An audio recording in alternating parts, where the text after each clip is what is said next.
Assalamualaikum students. Today we start domain D, SLO3 and the next topic is lysosome. Lysome means splitting, somes means bodies. ठीक है, these are the bodies which split other bodies. These are single membrane bounded organelles. They are composed of strong digestive enzyme और hydrolytic enzyme. Both have same characteristics के दोनों में ability होती है digest करने की, यानी कि कॉम्प्लेक्स फूड को सिंपल वन में कन्वर्ट करते हैं. Now, first of all, formation of lysosome. They are the main three steps for the formation of lysosome. अच्छा जी, लाइसोसोम जो है कहाँ कैसे बनता है. They are the secretion. जो इसके अंदर डाइजेस्टिव एंजाइम्स या हाइड्रोलिटिक एंजाइम मौजूद होते हैं, पहले वो सिक्रीट होते हैं फ्रॉम RER यानी कि रफ एंडोप्लाज्मिक रेटिकुलम से. ठीक है, आपको पता है जैसे कि RER डिफरेंट सिक्रेशन प्रोड्यूस करता है, तो ये स्ट्रॉन्ग डाइजेस्टिव एंजाइम जब प्रोड्यूस करता है तो वो पैक्ड होने के लिए कहाँ जाते हैं, गोल्जी एपरेटस में. तो number 2 is transported to Golgi apparatus for packing.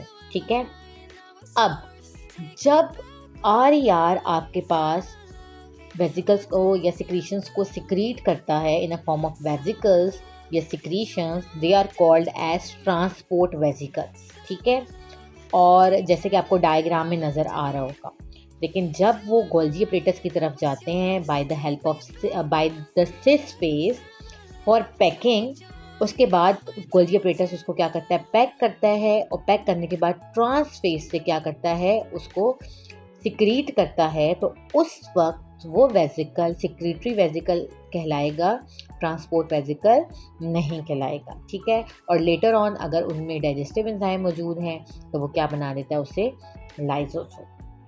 ठीक है, तो third one is lysosome then bud up from Golgi apparatus with their proceed enzyme.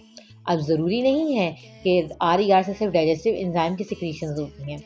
जैसे कि आगे पढ़ोगे सेल साइकिल में, माइटोसिस में, साइटोकाइनेसिस में, कि उसमें जो आपके पास प्लांट सेल वॉल बनती है वो भी किसकी सिक्रीशन है, RER की सिक्रीशन है. तो यानी कि RER जो है वो सिर्फ लाइसोसोम के सिक्रीशंस प्रोड्यूस नहीं करता, वो डिफरेंट सिक्रीशंस प्रोड्यूस करता है. लेकिन जब वो डाइजेस्टिव एंजाइम प्रोड्यूस करेगा तो वो पैक्ड होके लेटर ऑन क्या बनाएंगी, लाइसोसोम बनाएंगी.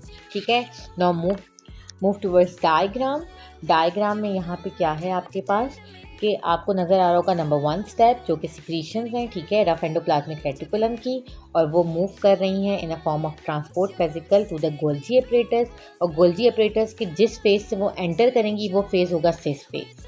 अब गोल्जी एपरेटस क्या करेगा, उन ट्रांसपोर्ट वेजिकल्स को पैक करेगा और in a form of secretory vesicle release करेगा from the trans face of Golgi apparatus. ठीक है, और फिर वो सिक्रेटरी वेसिकल्स जो है लेटर ऑन क्या कहलाएंगी, लाइसोसोम्स.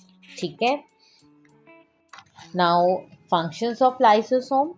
तो फंक्शंस ऑफ लाइसोसोम हमारे पास दो हैं. अब जैसे कि मैंने आपको सिंपलेस्ट वे में बताया कि lyso means splitting, somes means bodies. तो ये क्या करेंगी, दूसरी बॉडीज़ को स्प्लिट करेंगी यानी कि डाइजेस्ट करेंगी, यानी कि एट द एंड इनका जो मेन फंक्शन क्या है वो डाइजेस्टिंग है. ठीक है, अब ये डाइजेशन दो किस्म से करती है. नंबर 1 इंट्रासेलुलर डाइजेशन, यानी कि सेल के अंदर की डाइजेशन. ठीक है, यानी कि digestion within the cell. क्या होता है कि जो भी फूड वैक्यूल बाहर से आ रहा है उनको ये क्या कर देंगी, डाइजेस्ट कर देंगी, कम्प्लेक्स फूड से सिंपल वन में कन्वर्ट कर देंगी. और number 2 is autophagy. Autophagy means automatic, यानी कि अंदर ही कोई, यानी कि इसको सिंपल वे में अगर हम कहें ना तो इसको कहते हैं सेलुलर ईटिंग. ठीक है, तो सेलुलर ईटिंग ये करती हैं, अंदर कोई भी डैमेज्ड ऑर्गेनेली या अनवांटेड ऑर्गेनेली जो सेल को मज़ीद नहीं चाहिए उसको क्या कर देती हैं, ये इनगल्फ कर देती हैं, ख़त्म कर देती हैं, खा जाती हैं. ठीक है, तो these both are the types of digestion. इसको डायग्रामेटिकली भी देख लेते हैं. जैसे कि आपको मैंने बताया कि फूड वैक्यूल आ रहा है और फूड वैक्यूल को ये क्या कर रहे हैं, लाइसोसोम इस पे फ्यूज़ कर रहे हैं इसके साथ, और फिर लाइसोसोम जो है कि डाइजेस्टिव एंजाइम इस पे एक्ट करके उसको सिंपलेस्ट वे में कन्वर्ट कर रहे हैं. और राइट साइड पे आपको नंबर 2 ऑटोफैगी नज़र आ रहा है कि लाइसोसोम को कोई डैमेज ऑर्गेनली नज़र आई और उसने क्या किया, उसके साथ फ्यूज़ किया और उस डैमेज ऑर्गेनली को ऑटोफैग कर लिया, यानी कि खा लिया. इस प्रोसेस को हम कहते हैं फैगोसाइटोसिस, यानी कि सेलुलर ईटिंग. ठीक है, तो these are the functions of lysosome. Hope so आपको बहुत क्लियरली समझ आया होगा. इसके आगे हम लोग फॉर्मेशन और लाइसोसोम की नेक्स्ट वीडियो में अपलोड करूँगी, और जब आप वो देखेंगे तो आपको सारा फिनोमिना क्लियर हो जाएगा कि what are the functions and formations of formation of lysosome. Thank you so much for watching. Allah Hafiz.